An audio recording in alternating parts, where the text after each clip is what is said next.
Happy Monday. Good evening if you're watching and it's evening in Europe, for example. Good afternoon for some of you. Thank you all for joining me here on this live stream today. This is A Course in Miracles 365, Awakening to Love, and I'm Tomas Garza, your host of this show. And today is Monday. Therefore, as you may know, I am doing a special focus today. We're going through the workbook for students in A Course in Miracles. So you'll notice if you go through back episodes of this live stream, which, by the way, are available on the YouTube channel for Enlightened World Network. Each show on the network has its own playlist, and this is entitled A Course in Miracles 365, Awakening to Love. You can find all the back episodes there, and as you go through those, if you've done that, you'll notice that on Mondays for the last couple of months, I've been taking our focus off the workbook specifically and into more general terms. And that term today that we're going to cover here is tranquility. Now, I'll be covering that from the standpoint specifically of A Course in Miracles, but understand too that whether you follow this course or not, there is something in this live stream. There is something in this show for you, because this course is universal spirituality. It states that right at the beginning. It's universal in theme and application. And even if it didn't state that at all, it would be pretty clear from even a brief reading that this was talking about truth with a capital T. Nothing more, nothing less. So whatever your own practice looks like, whatever your spiritual journey, your walk looks like, there is something of value for you here in this live stream. And if you're catching this live or on the replay, there's a reason you're catching this right now. Because we all know there's a lot of content out there. Right? So I thank you for joining me here today. So what about tranquility inspires me to give a brief talk about this? Well, if you've not listened to any of these lives, if you've not watched them, that's all right. I have been meditating for 35 plus years. So that means I've fallen asleep, maybe in more meditations than a lot of people. I have been distracted, God knows, in meditation more often than a lot of people. And there are people that have been doing it longer than I have. In fact, there are people that watch this live stream regularly that have been Course in Miracles students for over 30 years. So there's a lot of experience in the room, guys. I want to emphasize tranquility because I want to show and talk about what comes as a result of cultivating it. We live in results-oriented societies, no matter what part of the world you live in. Really, it's kind of the same thing. Our cultures may differ, our first languages or second, third languages may differ, right? Our spiritual traditions may differ, our governments certainly differ, but really, we're all the same, headed to the same place. So wherever you happen to find yourself, let's think about tranquility today, stillness. Yeah, we saw last week the importance of tranquility and stillness, and A Course in Miracles says, and is very specific, that a tranquil mind is not a small gift. All right, that one's worth repeating. A tranquil mind is not a small gift. It's huge. It's huge. It's huge. It is not trivial. In no way is it trivial. In no way is it superfluous. It is not a luxury. It's something very, very important. And you have a right to cultivate and claim that. You really do. You really, really do.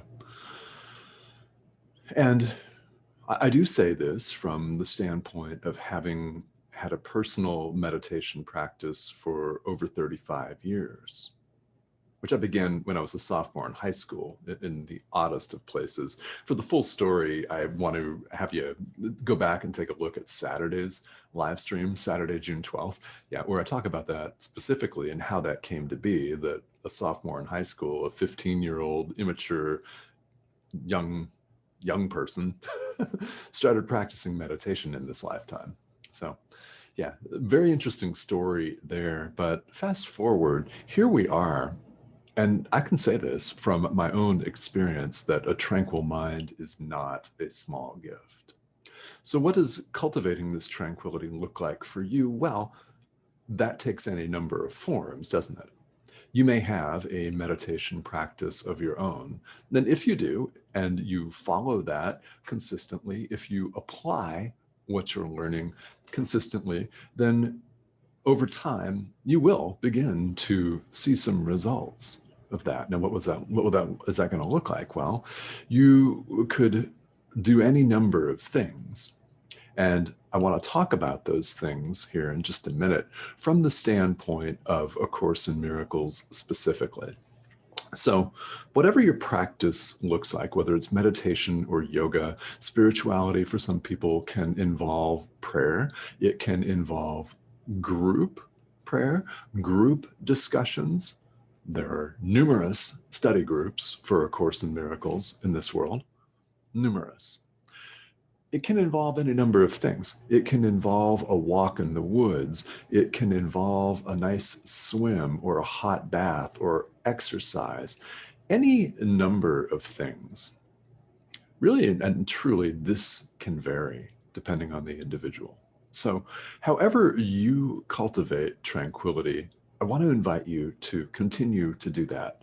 Now, for some of those of you who follow the workbook for students, which is what we're going through, there are a number of practice periods, in other words, meditations that one works on every day. There are 365 ideas, which are called lessons, and they're short, they're very succinct, and they're powerful statements of truth. And what happens? Well, we go forth and we practice it. Why? Because spirituality is all about experience, and it is a matter of experiencing these truths for yourself. That's what this is all about. That's what makes us really confident and certain, is having the experience. So my hope as a teacher is not necessarily that you will pick up A Course in Miracles and follow it to the letter, although if you do, you'll never be sorry that you did. It's that you get in contact with your inner teacher. You get in touch with what resonates with you, with who resonates with you, your guides, your inner teacher. Get in touch with this being, person, entity, teacher, you name it. Whatever that looks like for you, that's my hope for you, because then you will really accelerate your learning. So whether this is A Course in Miracles or something else, it's all headed to the same place.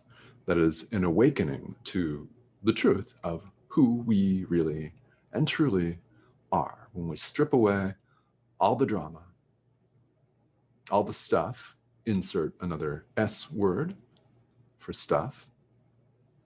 Yeah, when all of that is released, when all of that is let go, forgiven, according to the terminology of the Course, left to be exactly as it is, when we drop our defenses to all of that, in other words, it just vanishes and disappears. What dawns? Who we have always been. True knowledge, love, truth with a capital T, God, your higher self, capital S. Yeah. So tranquility is not a small gift. In fact, it's really important and it's really huge in the world in practice. The more tranquil you are, the more space you open up between stimulus and response. Why is this important? It's important because we are going to get triggered. You might get triggered as soon as you stop watching this live stream. You might be triggered in 15 minutes by something that you read on your social media feed. You might be triggered in 15 minutes based on something that somebody says, or maybe it will be later today. But if you're in a beautiful state of equilibrium right now, I hope it lasts, but chances are somebody's going to say something, or your own mind will generate a memory that's going to cause you to react habitually. It's what happens to all of us. That's why this practice is so important. We open up a gap between the event and our response to the event.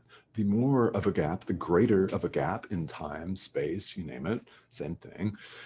The greater that gap, the more of an opportunity we cultivate to behave differently, to say something different, to react with love instead of fear.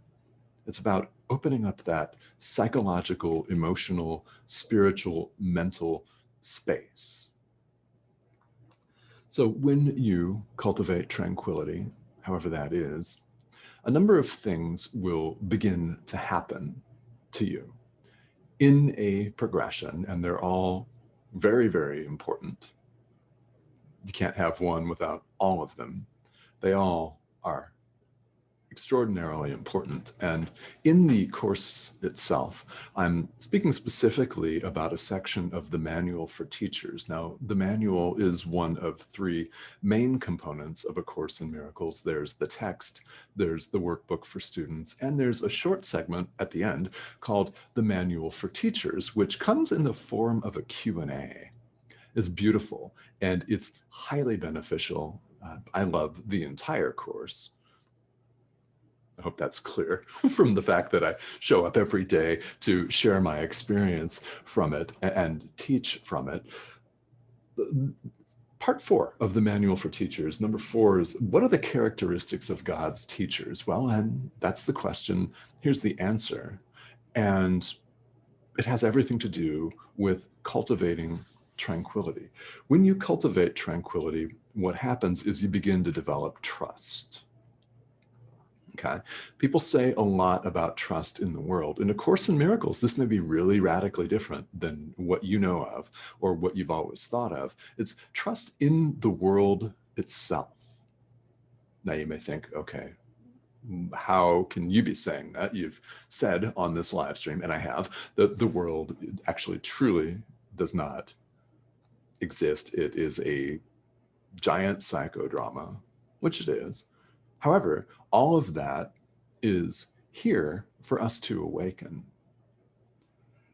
What do I mean, cultivate trust in the world? Well, it's not run by the forces that we think run it. It's not run by world governments. It's not run by Newtonian physics alone. Sorry. I think you know that, or you wouldn't be watching this live stream, correct? This wouldn't attract you otherwise. It's not run by that. It's not run by governments. It's not run by shadow governments or the Illuminati or the forces of control, to whatever extent those actually exist. You know, it doesn't matter if you believe all of that is true and real and existent in the world or not. The world's not run by that. It's run by a force that's far more powerful. Trust is about trusting that force. Yeah, capital F. God. This force, this power, love, this presence is in the world, no doubt about it. It's not of the world. We made up all the psychodrama. We made up laws. Really, who made that up? Human beings. We made that up. We made up statutes. And statues, yeah, both. We made up legislation. We made up constitutions and the Magna Carta and all of that. It's a human invention. Now, it may be really radical at the time, really wonderful at the time. The US Constitution was certainly radical in the late 1700s, for example. But anything that's made in this world, we made it up. The world's not really governed by that. And it's trusting that, cultivate that trust. How do you cultivate it? Well, you can't cultivate it if you're running around frantic. It's cultivated in tranquility. So that development of trust leads to the development of consistency. Now, when you trust that you are completely safe, when you trust that you go with and walk with a power that we can't really even imagine in our day-to-day lives, yeah, with the certainty in the ultimate authority that your will and God's will are one, same, then you develop consistency. You develop non-judgment, yeah, practice of tranquility. You practice non-judgment, gentleness, joy, defenselessness. Why?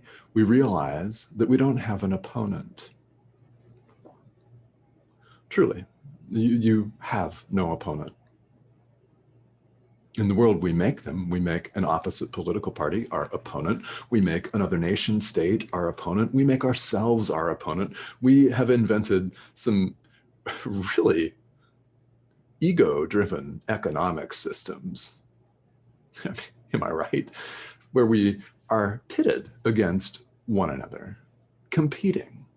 Our legal system is entirely based on the word versus. Whatever legal system, doesn't matter where you are in the world, it's so-and-so versus so-and-so, against, opposed to. Couldn't be further from the truth. A tranquil person, in other words, a teacher of God, according to the language of A Course in Miracles, however you may call yourself, actually doesn't matter what you call yourself. We cultivate defenselessness because that is our strength. It's trusting the ultimate strength and authority. That's what that is. It's true power. And then from there, we cultivate generosity, patience, faithfulness. In the Course, faithfulness is defined as bringing everything to the path. And that's a term straight out of Buddhism. If you're a student of Buddhism, you'll recognize that. Yeah, bring everything to the path. In other words, we don't reject some things and forgive some things, right? Forgiveness is either total or it's not at all. Allowing our experience is either total or it's not at all. We can't leave some people out. We can't leave a fragment out of our forgiveness. How can we not? Well, we're all truly one. Therefore, it follows that if we attempt to leave certain segments of the population out of love and forgiveness entirely, then, well, we're just cutting ourselves off. And that makes sense. It makes total sense. When you think about it, that may not resonate right now, but I encourage you to think about that. Sit with these ideas. That's all the Course asks any of us to do. We're not required to believe anything. You're not required to believe a single thing I say. And if you're listening to this and you're skeptical, good. I love this. I invite this, and I do want to encourage you to continue to ask questions. Ask questions. However, while you're at it, don't leave anything out. Uncover everything. A skepticism, a healthy skepticism, is willing to question everything, including the foundations of everything that you now believe, including your own beliefs about who you are. Don't leave that out, or it's the same as forgiving some people and not others. literally leave no stone unturned. As I mentioned earlier in this live, my goal as a teacher is to help you get in touch with your own inner teacher. Nothing could be more important than that. Therefore, I show up and share with you what I'm called to share. Now, you'll notice that as we cultivate tranquility, that the characteristics that I mentioned, that are mentioned in part 4 of the manual for teachers, which you can look at, you can Google it, you can look it up and read it, and I encourage you to do that. These characteristics of God's teachers, of spiritual teachers in general, yeah, are things that we cultivate when we cultivate a tranquil mind. They begin to appear in our experience. They begin to appear in our experience. And you'll notice that a characteristic of a spiritual teacher is not necessarily love, it's not necessarily knowledge. Those are of God, and they are who we are. They're actually beyond learning. We learn in the field of perception. So A Course in Miracles is all about changing our perception, but about forgiving ourselves, the world, everyone around us, so that, as the Course says, God takes the final step himself. In other words, we can change and shift our perception so far that we're almost united with God, and then God takes the final step instantly, automatically. This is all something that you can study, and I encourage you to look at the Course, and you'll find all of these references. Today's ideas are from the Manual for Teachers, section 4, and in the second edition, that's on page 9 of the manual, in case you were wondering. All right. So who we really are has never changed. It's said that it's beyond learning because we don't have to learn to be who we really are. Really, learning in the world is an unlearning. It's the shedding of things. Not from the standpoint that they're bad, they're just not serving us. That's where forgiveness comes in. That's where forgiveness comes in, as we forgive the world. And when we look on the world forgiven, our perception has changed indeed. All right, so if you have specific questions or comments about this, please let me know. And quite clearly, I can't emphasize the cultivation of tranquility enough.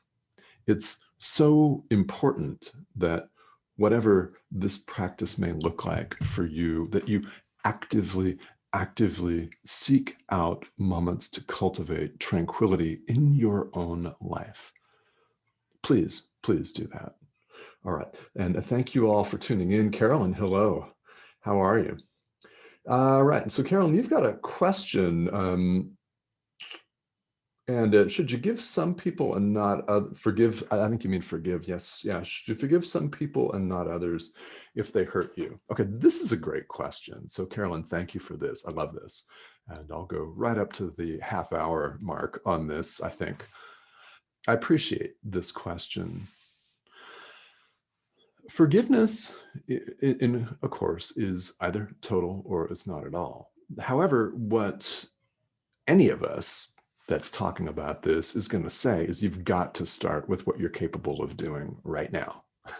You must do that, right? If you cannot forgive somebody who's legitimately, say, abused you right now, if you're not able to get there right now, there's nothing wrong with that, and that's perfectly okay. I invite people to start with what you can forgive. Can you forgive yourself for stubbing your toe on the way to the bathroom?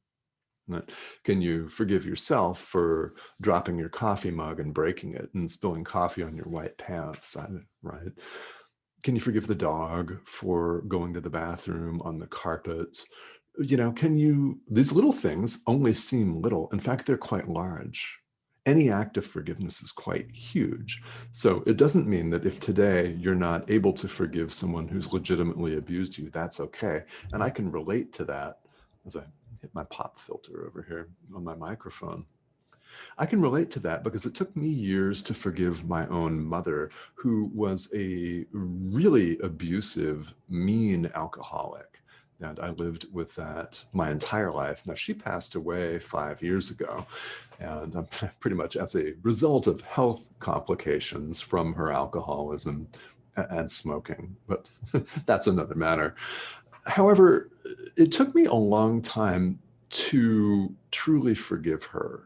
I wasn't ready when I was a teenager and dealing with everything.